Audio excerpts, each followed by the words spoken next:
Hello friends, welcome to रोशन की class YouTube channel. आप सभी का आज की इस वीडियो में एक बार फिर से बहुत बहुत स्वागत है। आज हम देखेंगे शिक्षण योजना नंबर 3 और ये हमारी शिक्षण योजना कक्षा 6 के सामाजिक विज्ञान के 7वें अध्याय का है और बुक का नाम है हमारे पृथ्वी और हमारा जीवन। तो चलिए दोस्तों शुरू करते हैं आज की वीडियो। यहाँ पे आपको इस तरीके से शिक्षण योजना संख्या लिखनी होती है। सबसे ऊपर इस तरीके से शिक्षण योजना संख्या लिखने के बाद आपको विद्यालय का नाम लिखना है, उसके बाद अपना अपना नाम लिखना है, शिक्षक का यानी कि शिक्षक का नाम लिखना है। उसके बाद आपको इस तरीके से कॉलम वाइज मिलेगा, आपको उसमें दिनांक लिखा होगा, कक्षा लिखी होगी, विषय लिखा होगा और समय लिखा होगा। उसमें आपको फिल करना है दिनांक जिस डेट को आप ये शिक्षण योजना पढ़ाएंगे। कक्षा हमारी आज की 6 है, 6वीं कक्षा है। विषय का नाम है सामाजिक विज्ञान और बुक का नाम है हमारे पृथ्वी और हमारा जीवन। और यहाँ पे समय आप 35 मिनट या फिर 40 मिनट लिख सकते हैं। अब उसके बाद आता है लर्निंग आउटकम। लर्निंग आउटकम में आपको लिखा है, यहाँ पे देख लीजिए, इस तरीके से लिखना है। विद्यार्थियों में विश्व में भारत की स्थिति, आकार और विस्तार के बारे में जानकारी प्रदान करना तथा उनमें जिज्ञासा उत्पन्न करना।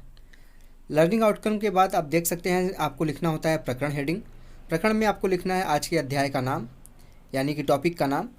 टॉपिक का नाम है हमारे 7वें अध्याय का विश्व में भारत। अब इसके बाद आपको लिखना है सीखने सिखाने की सामग्री, यानी कि उन सभी सामग्रियों के बारे में यहाँ पे आप लिखेंगे। इसके अंतर्गत जिन सामग्रियों की आप सहायता लेंगे शिक्षण कार्य करते समय 40 मिनट की क्लास में, वो सारी सामग्रियों के बारे में यहाँ पे लिखना होता है। तो यहाँ पे देख लीजिए, आप श्यामपट्ट का यूज करेंगे, चौक का यूज करेंगे, डस्टर का यूज करेंगे, पॉइंटर का यूज करेंगे। और आज की क्लास में आपको विश्व की मानचित्र की भी ज़रूरत पड़ेगी, तो इसको भी आप लिख सकते हैं। इसके अलावा अगर आप अन्य किसी चीज़ की भी यहाँ पे सहायता लेते हैं शिक्षण कार्य करने के लिए, तो उसको भी इसके अंतर्गत लिख सकते हैं। अब इसके बाद देख सकते हैं आपको हेडिंग आपको लिखना होगा सीखने सिखाने की प्रक्रियाएं या फिर सीखने सिखाने की गतिविधियां। इसमें आपको 4 कॉलम बनाने होते हैं, क्रम संख्या, चरण, समय और आकलन के तरीके। तो ये देख लीजिए, इस तरीके से यहाँ पे बनाया गया है। इसमें 3 चरण होते हैं मुख्य रूप से। शिक्षण के प्रारंभ में पहला चरण का नाम है, क्रम संख्या में आप पहला नंबर 1 डाल दीजिए और चरण में लिखिए शिक्षण के प्रारंभ में। इसका समय अवधि है 5 मिनट का। और आकलन के तरीके में जो भी आपके आकलन का तरीका होगा उसको यहाँ पे आप लिख सकते हैं। हमारे आज के इस शिक्षण के प्रारंभ में जो है वो करेंगे, उसमें आकलन का तरीका है सहभागिता तथा अवलोकन। इसमें देख लीजिए लिखा गया है शिक्षक छात्रों को विश्व का मानचित्र दिखाते हुए कुछ प्रश्न पूछेगा। अब यहाँ पे पहला प्रश्न है, शिक्षक बच्चों से पूछेगा, बच्चों हम किस देश में रहते हैं? तो बच्चे आसानी से बता देंगे, बच्चे बताएंगे भारत में। इसका उत्तर यहाँ पे सामने लिखा गया है। आप इसके चरण वाले कॉलम में ही इसका आंसर लिख सकते हैं या फिर आकलन के तरीके वाले कॉलम में आप उत्तर लिख के इसको इस तरीके से दर्शा सकते हैं। उसके बाद दूसरा प्रश्न फिर बनता है यहाँ पे, भारत किस महाद्वीप में स्थित है? तो बच्चे बता देंगे भारत एशिया महाद्वीप में स्थित है। इतनी सारी चीज़ें तो बच्चों ने बता दी। अब तीसरा क्वेश्चन यहाँ पे बनता है, जनसंख्या की दृष्टि से विश्व में भारत किस स्थान पर है?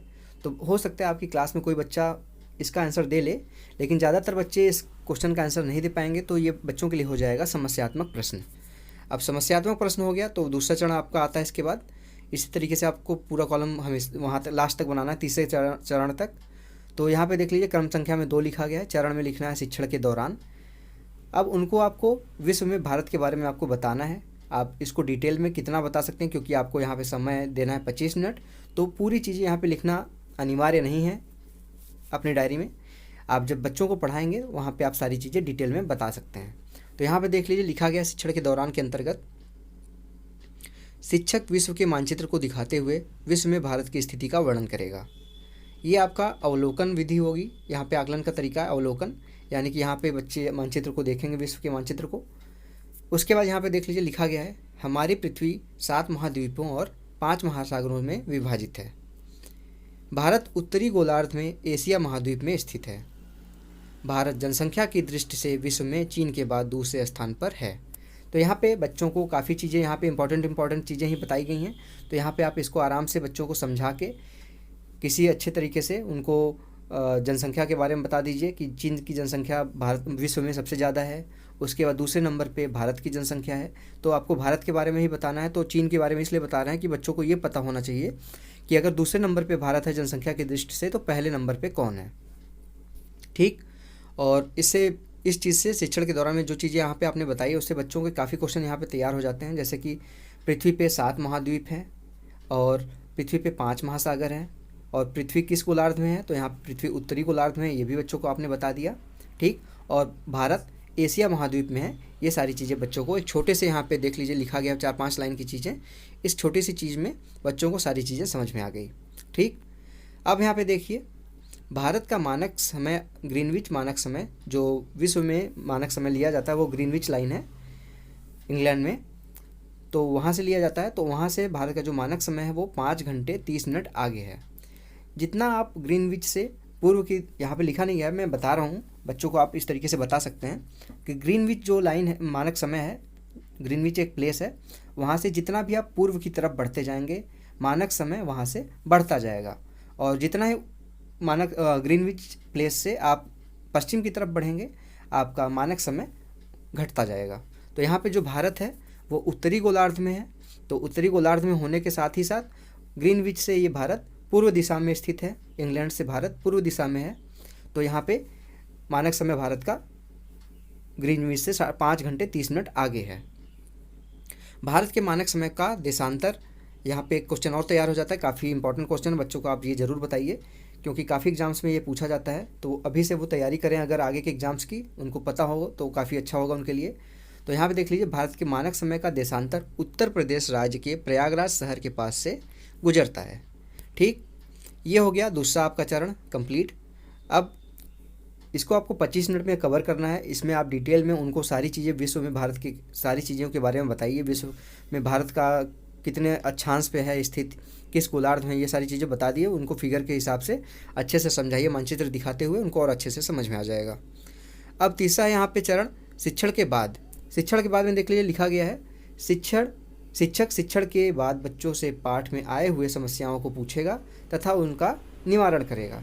अब बच्चों को आपने पाठ पढ़ा दिया 25 मिनट की क्लास में, आपने 25 मिनट का समय लिया उनको पढ़ाने के लिए, तो उसमें जाहिर सी बात है सारे बच्चों को सारी चीज़ें समझ में नहीं आई होंगी। तो बच्चों से उनको इस पाठ में जो समस्याएं आई हैं उनको जो चीज़ें नहीं समझ में आई हैं वो पूछिए उनसे, उसके बाद उसका निवारण करिए तुरंत। इसके लिए आपको समय अवधि लिखना है 10 मिनट का, और ये है समूह चर्चा।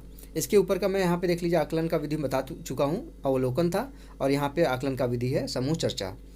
अब इसके बाद आता है आपका प्रदत्त कार्य, यानी कि इसको हम गृह कार्य भी कह सकते हैं। यहाँ पे हेडिंग लिखना है इस तरीके से आपको, और इसमें आपको देख लीजिए लिखा गया है सभी छात्र अभ्यास प्रश्नों को घर से करके आएंगे।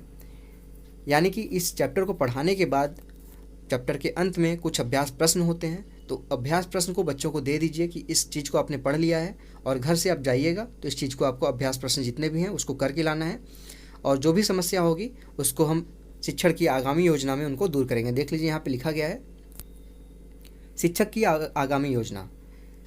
अभ्यास प्रश्नों को श्यामपट्ट पर कराने के उपरांत विभिन्न प्रकार के गतिविधियों द्वारा अधिगम स्तर की प्राप्ति की जाएगी।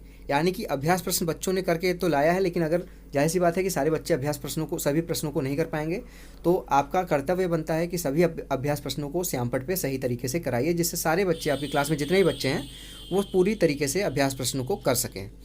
और ये देखिए कि उनके जो आपने पढ़ाया वो उनके अधिगम स्तर में वृद्धि हुई है कि नहीं हुई है। इसके उपरांत आगामी शिक्षण योजना का निर्माण करना है, यानी कि इसके बाद आपको अगले चैप्टर का अगला जो अध्याय है उसको किस तरीके से उसका शिक्षण कार्य करना है उसकी योजना आपको बनानी होगी।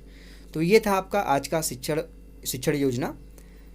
आशा करता हूँ आप लोगों को आज का शिक्षण योजना पसंद आया होगा। दोस्तों, मैं कोशिश करता हूँ कि काफ़ी डिटेल में आप लोगों को बता सकूँ, और अगर आप लोगों को पसंद आ रहे हैं शिक्षण योजना मेरे, तो प्लीज़ इस वीडियो को लाइक ज़रूर किया करिए। लाइक करने से मुझे पता चलता है कि मैं आप लोगों के लिए कितनी मेहनत कर रहा हूँ, उसका आप लोगों को फ़ायदा मिल रहा है कि नहीं मिल रहा है।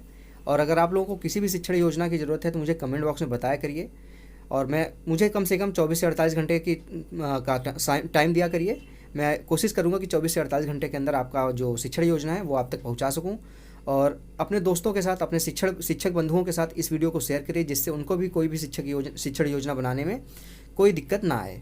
तो फ्रेंड्स, अगर आप लोगों को वीडियो पसंद आए तो प्लीज़ इस वीडियो को लाइक करिएगा। अगर अभी तक आपने रोशन की क्लास यूट्यूब चैनल को सब्सक्राइब नहीं किया है तो नीचे लाल कलर का सब्सक्राइब बटन आ रहा होगा, उस पर क्लिक करके सब्सक्राइब कर लीजिए, और साथ ही साथ बेल आइकन को दबा लीजिए, जिससे मैं कोई वीडियो यहाँ पे अपलोड करता हूँ तो बेल आइकन दबाने से आपको ये फ़ायदा मिलता है कि कोई वीडियो यहाँ पे मैं रोशन की क्लास यूट्यूब चैनल पे अपलोड करूँगा तो उसकी नोटिफिकेशन आप तक पहुँच जाएगी, और आपको पाठ्य योजना, शिक्षण योजना बनाने में कोई दिक्कत अगर हो रही होगी तो उससे देख के आप सहायता ले सकेंगे।